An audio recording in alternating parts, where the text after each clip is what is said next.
Hola, bienvenidos a La Manzana Escéptica, un programa promovido por la Sociedad Secular y Humanista del Perú que busca popularizar la ciencia, sus teorías y contenidos en un lenguaje que esté al alcance de todos.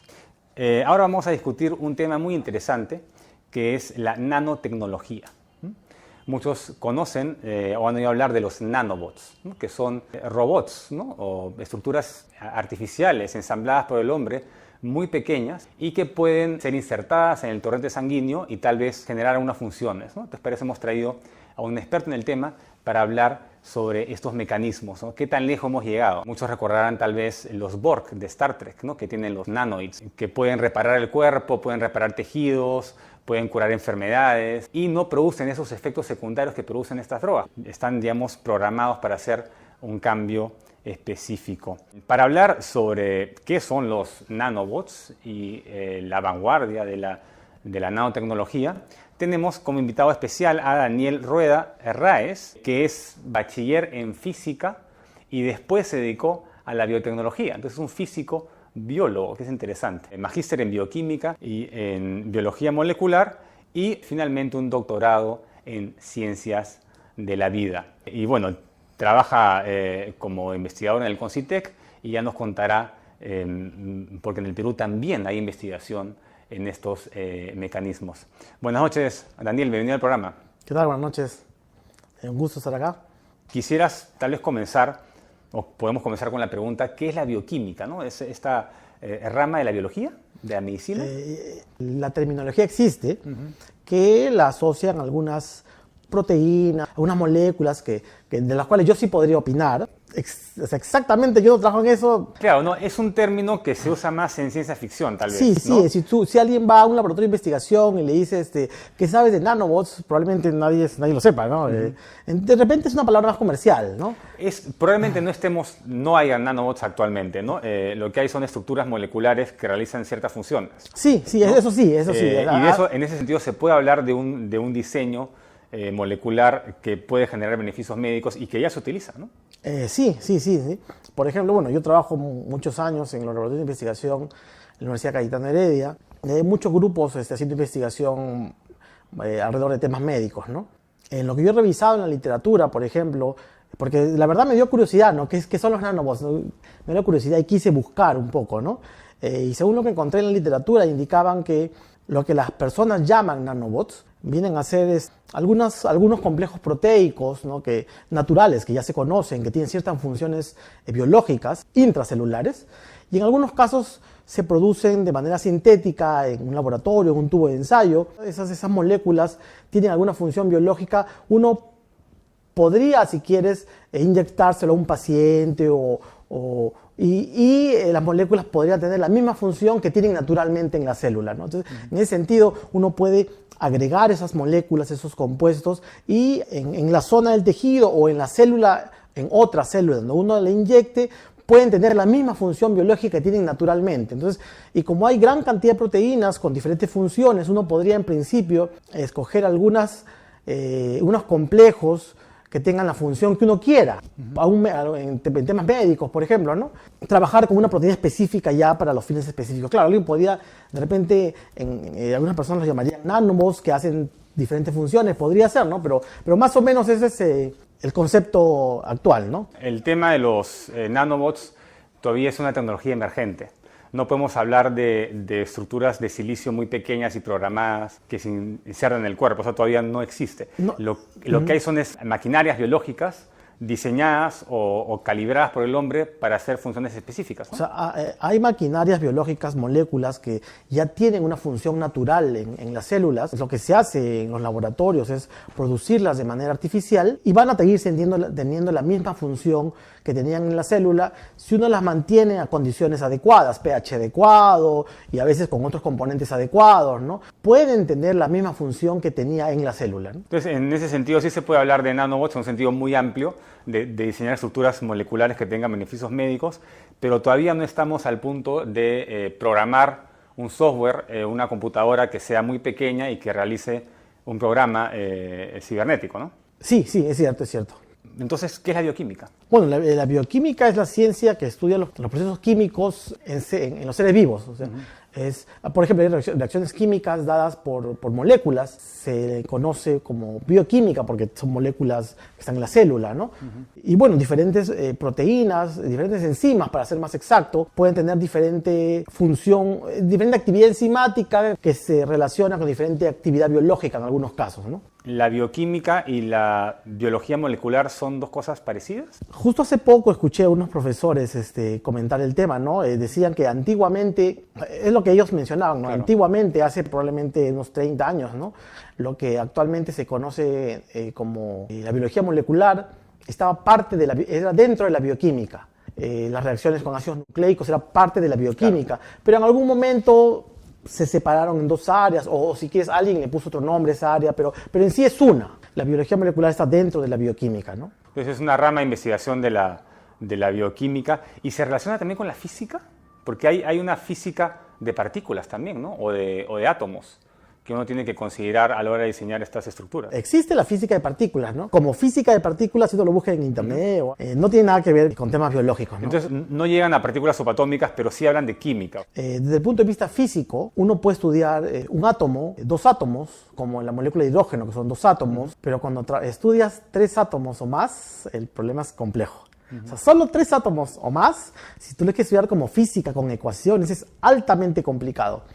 Entonces, sería imposible usar esas mismas herramientas en la bioquímica, porque tú hablas de una proteína con probablemente 100, 200 aminoácidos, que probablemente tiene más de 500 átomos, o sea, es inviable, ¿no? La matemática no se podría aplicar, ¿no?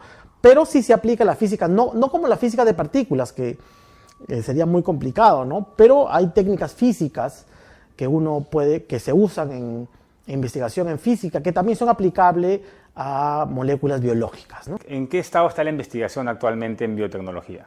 Bueno, en el mundo está muy desarrollado, ¿no? Uno puede ir a diferentes universidades o cada vez que un estudiante sale del país a hacer una maestría, un doctorado, escucha conferencias afuera, ve nuevos laboratorios, descubre que los avances son tremendos. En el Perú hay muchos grupos de investigación, mucha gente no sabe que en el Perú se hace investigación. La Universidad Cayetano Heredia tiene tradición de investigación.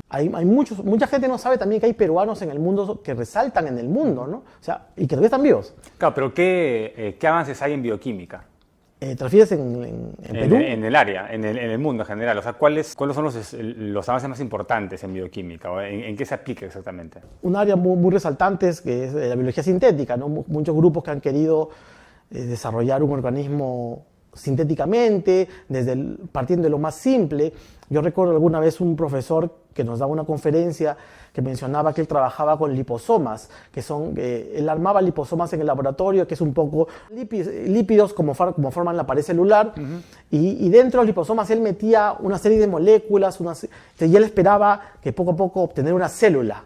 Entonces, y eso lo escuché hace mucho tiempo. Entonces, y en algunos casos él ponía a propósito unas proteínas transmembrana en el liposoma, de tal manera que él podía activar, por ejemplo, la expresión de genes. Cuando prendía un láser, activaba, por así decirlo, una de las proteínas transmembrana, y eso tenía todo un proceso que él ya conocía, que activaba todo un proceso que estaba dentro del liposoma, y él esperaba en algún momento tener una célula que solita se replique, ¿no?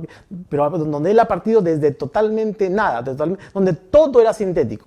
Entiendo que eso todavía no lo logran, o sea, tener una célula totalmente sintética, y muchos grupos están atrás de eso, ¿no? Para muchos es una ciencia ficción, ¿no? Entonces habíamos conversado por teléfono sobre esta bacteria sintética que hizo, Greg Venter imprimió el ADN en una computadora, lo insertó a una bacteria, le pasó electricidad y apareció esta bacteria con ADN cuyo padre es una computadora y que se comenzó a reproducir, o sea, comenzó a hacer mitosis, ¿no? Es un tipo de organismo que no existía en la naturaleza, que fue diseñado. Uno podría diseñar bacterias para que produzcan petróleo, ya sea lo que se está haciendo, por ejemplo.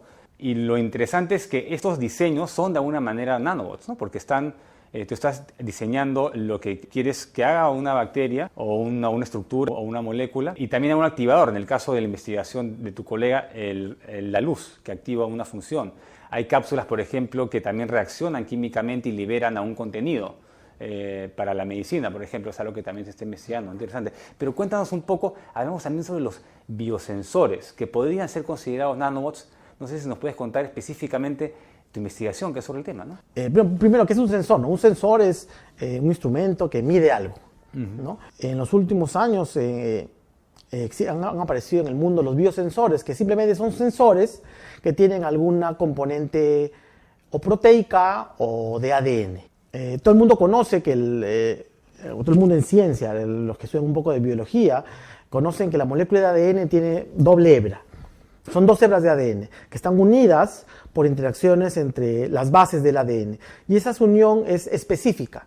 Es decir, si yo una molécula de ADN separo las dos hebras, estas se van a volver a unir, pero si yo las separo, saco una de ellas, traigo una tercera y la quiero unir, no se van a parear, no se van a unir. Entonces, debido a este fenómeno, a alguien se le ocurrió usar solamente una hebra de ese ADN y pegarlo en la superficie de un electrodo. Yo tengo un electrodo que tiene en la superficie una de las hebras de un gen específico que por alguna razón la hayan escogido, y luego este sensor que tiene esa hebra de ADN lo pongo en una muestra que puede tener el ADN de algún patógeno, algún parásito de interés, y esa hebra de ADN va a unirse a la hebra complementaria que está en la muestra, que está en la solución. Y así yo puedo detectar la presencia de la segunda hebra, lo que significa que estoy detectando la presencia del patógeno, ¿no? En el Perú, yo trabajé un tiempo en un proyecto desarrollando un biosensor en el laboratorio del Dr. Mirko Simic, en la Universidad Cayetano Heredia, donde él está desarrollando actualmente un biosensor para diagnosticar tuberculosis, donde usa un gen específico de microbioma tuberculosis, escogido bajo ciertos criterios, y uno puede diagnosticar tuberculosis solamente en 4 horas. Eso es una tecnología que ya existe en el Perú, en el mundo también, pero digamos concretamente en el Perú. Entiendo que también hay un grupo en la Universidad Católica que trabaja con un grupo de investigadores en el Hospital Cayetano Heredia, que también tienen otra metodología similar, pero diferente, pero también es alrededor de un biosensor. O sea, esa tecnología ya existe en el Perú y hay estudiantes peruanos que se entrenan con esas técnicas, conocen y luego salen a hacer un doctorado afuera, ¿no? Ah, qué interesante. ¿Y qué podremos esperar en el futuro? O sea, ¿hasta dónde podría llegar esa tecnología? Un poco difícil la pregunta. Bueno, el límite es lo que la gente quiere imaginar y lo que la gente esté dispuesto a experimentar, ¿no? ¿Qué problemas hay actualmente en nanotecnología que quieras resolver, que te interesa resolver e investigar? Bueno, la gran cantidad de gente en el Perú que está relacionado, que hace investigación relacionada al tema de biotecnología, nanotecnología, la gran mayoría está centrado en temas de salud, ¿no? Porque siempre hay métodos diagnósticos caros que no es accesible a muchas personas en el Perú. Claro. Entonces todos buscan métodos rápidos y baratos. Y usar proteínas, ADN, es algo que hasta cierto modo es económico. Porque mira, por ejemplo, uno puede, si tú quisieras en una fábrica producir algún compuesto, y si yo te pregunto cuánto me cuesta producir un montón, pues a veces el costo es carísimo. Pero en el caso de una bacteria, una proteína, uno puede insertar un gen en una bacteria, y si tú dices, yo quiero que esa bacteria te puede producir la proteína que tú quieres. Y si tú quieres más, simplemente cultivas la bacteria y tienes más. O sea, cultivas 1 hora más y la bacteria se duplicó y tienes el doble de producto. Entonces, hasta cierto punto ahorran dinero las empresas cuando lo fabrican de esa manera. Y eso hace también que los biosensores o estos productos no sean tan caros, porque la producción de ese ADN en la práctica es simplemente cultivar más tiempo los medios de cultivo, las bacterias, ¿no? Entonces no es tan caro, ¿no? Por eso que se pueden obtener métodos baratos y se espera tenerlos más baratos y buenos. Bueno, yo espero que en algún momento la nanotecnología llegue a de verdad construir estos nanobots que pueden virtualmente curar todas las enfermedades, reparar cualquier tejido y solamente se tiene que programar en una computadora, ¿no? Ese sería ideal. Bueno, muchas gracias Daniel por haber venido al programa. Okay. Fue un gusto tenerte acá. Espero que nos contactes cuando haya un avance, por ahí que aparece el primer diseño experimental de nanobot y tal vez podamos conversar en el futuro. Bueno, estuvimos hablando sobre los nanobots, sobre la nanotecnología, con Daniel Rueda, que es investigador en nanotecnología, específicamente en biosensores acá en el Perú. nos ha contado un poco sobre la vanguardia en la investigación en esa área de la ciencia. Les recuerdo que este programa es auspiciado por Testigo 13 de Javier Ponce y JB PIC Florida. Mi nombre es Víctor García Belaunte y esta fue una edición más de La Manzana Escéptica. Y los invito ahora a quedarse en las siguientes secciones del programa. Chao.